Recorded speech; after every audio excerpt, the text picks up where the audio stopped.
Salut tout le monde, écoutez, c'est avec plaisir que je vous retrouve sur ma chaîne YouTube. C'est cette fois-ci, comme promis, pour tester la RTX 4070 en compagnie de la 320 de chez Phoenix. Voilà, donc nous sommes au départ de la piste 12. Je fais exactement comme X-Plane 12, sans essayer d'améliorer les graphismes ou quoi que ce soit, ou les conditions pour essayer de gagner en puissance ou en FPS. C'est exactement les mêmes conditions. Départ Beauvais, là ça tombe bien, et comme il fait un temps pourri sur le nord, eh bien on va voir comment il tient les FPS. Nous sommes ici en bas à 38 FPS, 36. Alors je sais pas si vous voyez donc les FPS, mais je vais vous les communiquer à chaque fois. Donc on va faire comme X-Plane 12, on va aller jusqu'en vol de croisière pour un petit peu comment se comporte l'avion. Une petite vue de l'extérieur.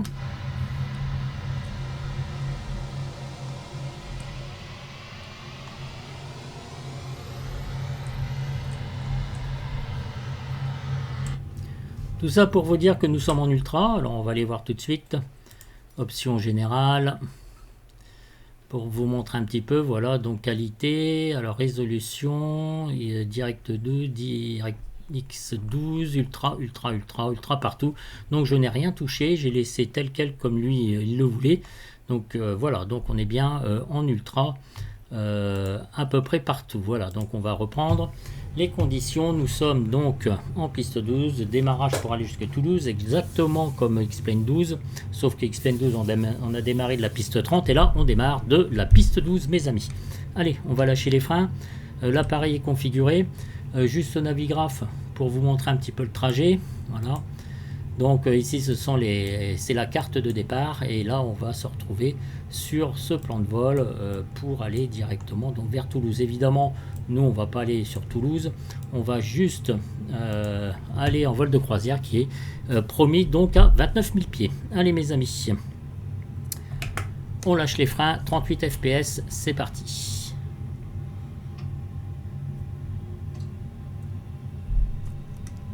Sommes en flex. Alors c'est pas du tout comme je vous disais, comme sur X-Plane 12, on fait pas du tout les procédures. Bon, on fait les procédures si vous voulez, mais c'est pas ça du tout qui m'intéresse. 30 fps. On va arriver à 100 nœuds, donc on va checker. Check à 100 nœuds. Nous sommes en flex.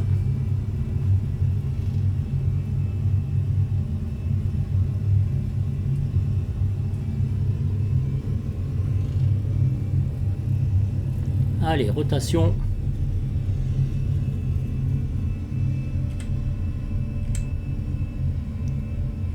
Gear up.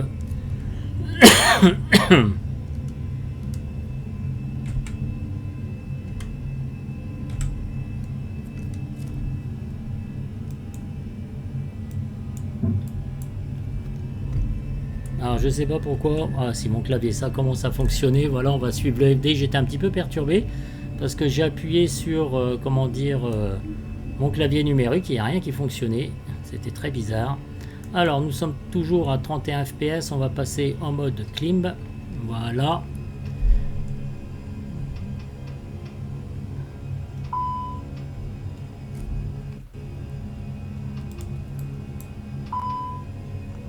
Alors qu'est-ce qui se passe? J'ai un petit problème.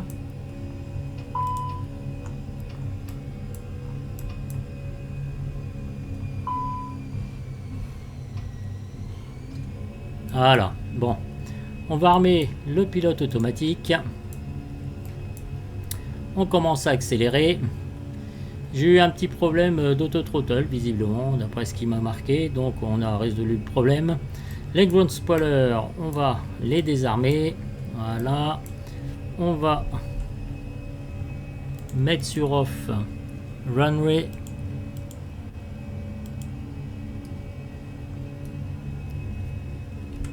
Voilà, donc tout fonctionne. On a 33 fps. Oui, j'ai eu un petit problème. Je sais pas lequel. Ouais, des fois, ça arrive comme ça. Donc, on lui a demandé au-delà de 3000 d'accélérer. C'est ce qu'il fait. On va rentrer bientôt le premier écran de volée, donc les slats. Voilà, on fait un petit tour de l'appareil. Donc, je suis à 35-36 fps. On arrive dans les nuages. C'est ça qui est assez intéressant, justement, pour mesurer tout ça. Ok, je rentre mon cran de volée. Il suit bien son plan de vol, impeccable. Vous voyez là, c'est quand même une belle couverture nuageuse, donc et je maintiens toujours mes 37-36 fps en ultra. Là on y voit vraiment que dalle. On a 4300 pieds. Il suit bien son plan de vol. Alors on va faire quelques petits mouvements comme ça dans l'avion pour voir s'il maintient toujours correctement ses fps. On sait très bien que ça peut varier en fonction de l'avion. Alors j'ai quelques petits ralentissements là, mais c'est franchement pas bien méchant. Voilà, il va atteindre donc sa vitesse de 250 nœuds directement, 32-33 fps. On va faire des petites vues de l'aile pour voir un petit peu comment ça se passe. 23-25 fps, on revient à 36. J'ai toujours un petit peu ces mêmes ralentissements. Là vous voyez, c'est quand même blindé de nuages. Alors j'ai loupé stand-by. Ok. Alors là il me le met souvent, je sais pas pourquoi, il faut que je calibre quelque chose, il va souvent me mettre donc cette alarme. Pour l'arrêter, vous appuyez ici directement et ça va effacer tout ça encore une nouvelle fois. Ok, donc on vient à tout ce qu'il y a de plus normal. On est à 34 fps. On peut observer les nuages. C'est beau en ultra, franchement, c'est super sympa. On va se faire aussi une petite vue de l'extérieur, comme ça on va voir un petit peu à combien sont les fps. Toujours on est à 31, 30, avec une belle couverture nuageuse quand même, faut l'admettre. Notre plan de vol, le FMC, voilà, je fais différentes vues pour voir un petit peu comment ça se passe. 35, 36, 34, on va faire une petite vue de l'extérieur. On est à 40. 43.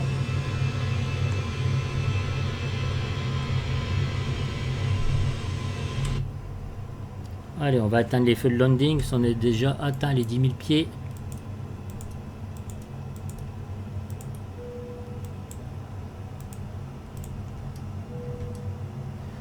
Ok, on est bon. Les strobes, tout ça, on garde. Ça, je vais mettre comme ça, c'est bon. Voilà. Donc, eh bien, écoutez, nous allons tranquillement grimper jusqu'à 29 000 pieds avec cette A320 de chez Phoenix. On va voir un petit peu le départ sur la carte. Voyez-vous, donc nous sommes ici, très exactement. Voilà, donc avec le départ de la carte donc de Beauvais. On va y aller tranquillou. Alors, normalement, cette carte navigable, vous pouvez l'avoir directement sur la tablette qui est faite ici. Voilà, donc mais je ne sais pas pourquoi je n'arrive pas à associer comment dire Navigraph à la tablette, à n'importe quelle tablette d'ailleurs. Je ne sais pas quel est le souci, mais bon, il faut que je vois ça un petit peu tranquillou, parce que en théorie c'est bien plus sympa d'avoir directement le plan de vol ici. Alors ici je vous rappelle qu'on a donc les données de SimBrief, on a le weather, on a les notam et on a les documents, donc on a aussi les checklists. Voilà, Phoenix User Guide. Bon, on a toujours les mêmes onglets sur le Phoenix. Je veux bien vous faire un petit tuto, mais enfin l'avion date un petit peu, enfin ça fait longtemps que on n'en a pas fait, enfin que ça a été fait au niveau des vidéos. Voilà, donc vous voyez, quand je manipule la tablette, je suis toujours à 36 fps. Tout peut être impacté au niveau des fps. Ça c'est pour des différents calculs, les différents onglets. Bon, ça je m'en suis pas encore servi pour l'instant. Navigraph, la documentation et là les paramètres, et je suis toujours à 35-38 fps. On va revenir sur notre vue, la vue 4. Voilà, je règle quand même mes vues. Ok, donc tout va bien. On va se refaire une petite vue. Attendez, je cherche l'intérieur de la cabine où il y a les nuages. Je suis à 33 fps très exactement. Merci pour vos commentaires, pour ceux qui m'en ont laissé à la dernière vidéo, donc le test de fps avec la RTX 4070. Ça m'était bien utile parce que vous avez des gens qui sont assez techniciens dans ce domaine. Moi je regarde que les fps, c'est tout ce qui compte en tant que simmer. Voilà, on regarde tout ça pour avoir l'image la plus propre possible. Donc nous sommes, je vous rappelle, en ultra, et là vous voyez un petit peu la qualité des nuages, c'est franchement magnifique. J'ai rien d'autre à dire, c'est magnifique. Voilà, j'ai encore un tout petit peu de ralentissement comme on peut le constater, mais c'est très timide. Voilà, ça m'empêche pas de voler et ça m'empêche pas de continuer la vidéo. Alors,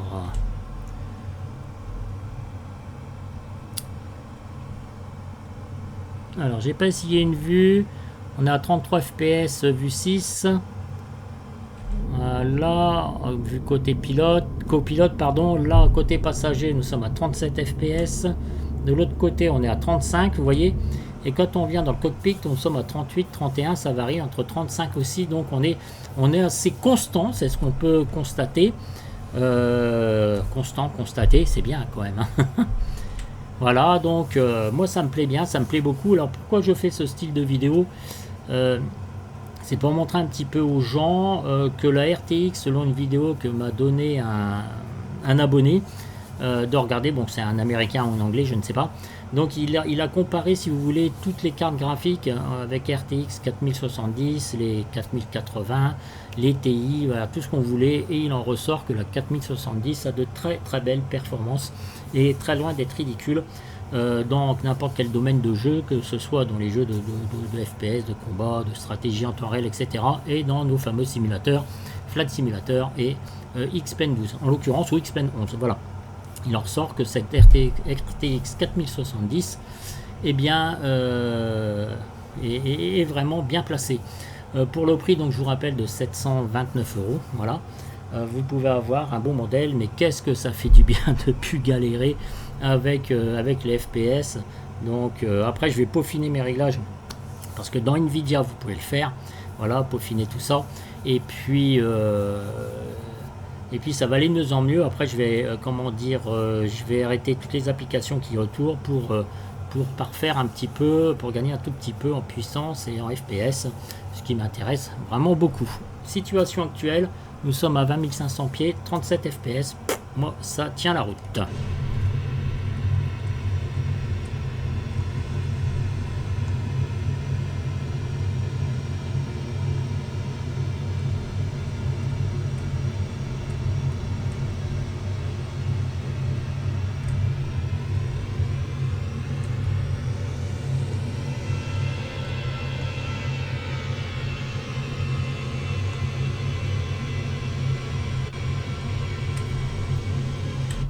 Alors voilà, quand on s'est rapproché de l'avion, on avait 44-45 fps.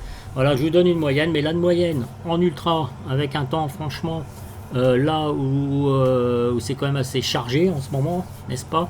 Eh bien, la moyenne c'est entre 33 et 38 fps. Voilà. Donc il maintient tout le temps le même nombre. Avec X-Plane, ça évolue, enfin ça évolue. C'est assez, ça oscille assez, hein, en dents de scie peut-être par moment, des fois même ça frise un peu beaucoup, mais là franchement on est parfait. Regardez-moi ça, cette beauté, c'est pas pour dire, c'est pas parce que c'est MFS 2020, mais enfin regardez un peu, c'est magnifique, j'adore franchement, et j'ai jamais eu une qualité comme ça sur MFS 2020, voilà, hein, puisqu'avant j'étais en moyen. Donc en moyen les pistes n'étaient pas belles, voilà, les nuages étaient moyens, mais j'avais pas le choix avec ma petite RTX 260, et là franchement c'est quand même très sympa. Alors, au moment où je vous dis ça, bien évidemment, ça bug. Alors, il faudrait pas qu'il m'arrête, voilà, c'est reparti. Voyez-vous, donc on est descendu à 28-30 fps, après je sais pas si c'est des choses qui téléchargent donc sur internet ou quoi que ce soit. Voilà, là j'ai encore un petit freeze. Alors voilà, je venais de dire que pour XPeng 12 voilà, ça frisait, mais là ça frise quand même un petit peu. Voilà, la petite qualité d'image qui vient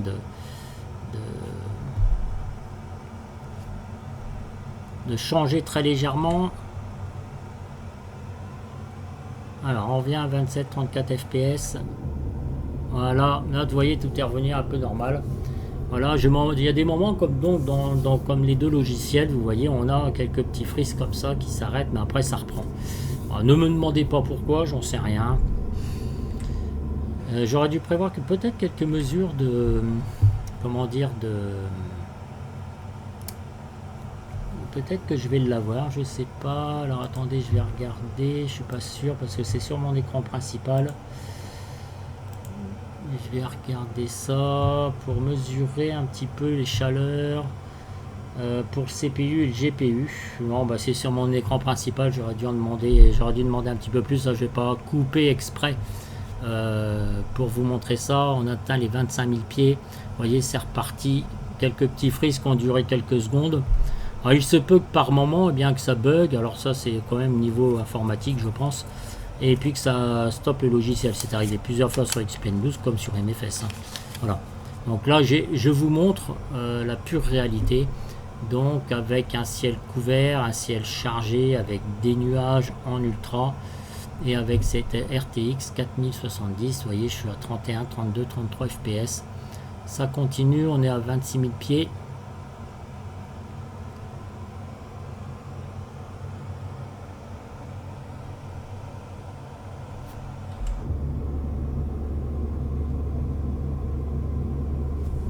Magnifique tous ces nuages, franchement c'est chouette, c'est super beau.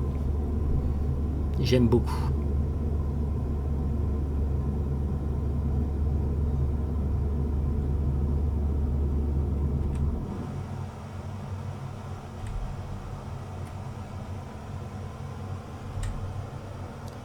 L'overhead, tout va bien.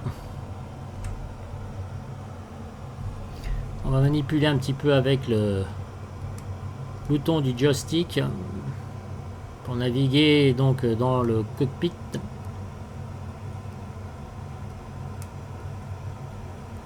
Il y a toujours bon, quelques mêmes ralentissements que j'ai toujours eu en fait sur MFS 2020 et donc aussi avec Xplane 12.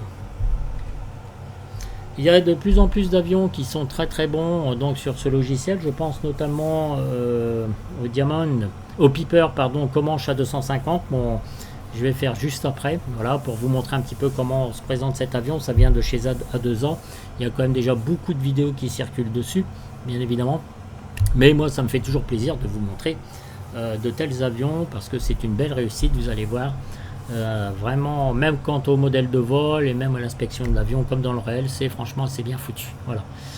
Le développeur s'appelle A2A et vous allez voir au niveau FPS, bien on est quand même meilleur largement d'ailleurs. Donc regardez-moi ça un peu. Est-ce que c'est pas beau ça franchement, mais quand même hein, c'est magnifique.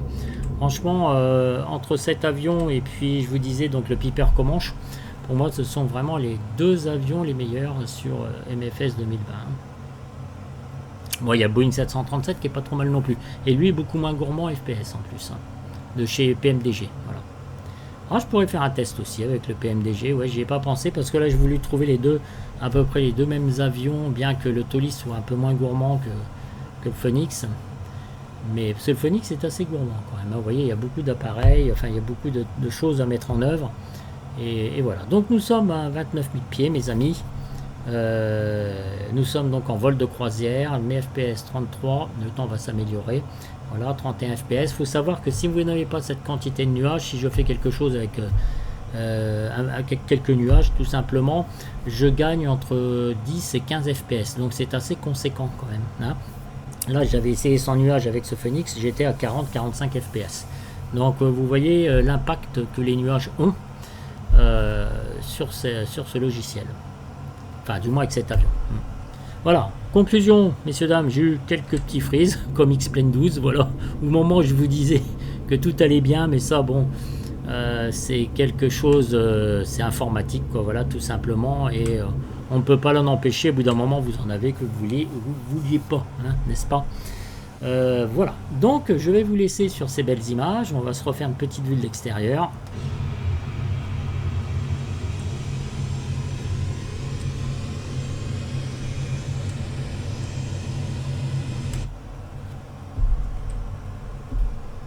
C'est possible aussi que j'ai quelque chose qui tourne d'autre sur mon ordinateur et que je vois pas franchement. Voilà. Je vais vous laisser sur ces belles images. J'espère que cette petite vidéo vous aura plu. C'est juste pour vous montrer un petit peu ce style de config. Qu'avec une RTX 4070, eh bien, on s'en sort vraiment bien.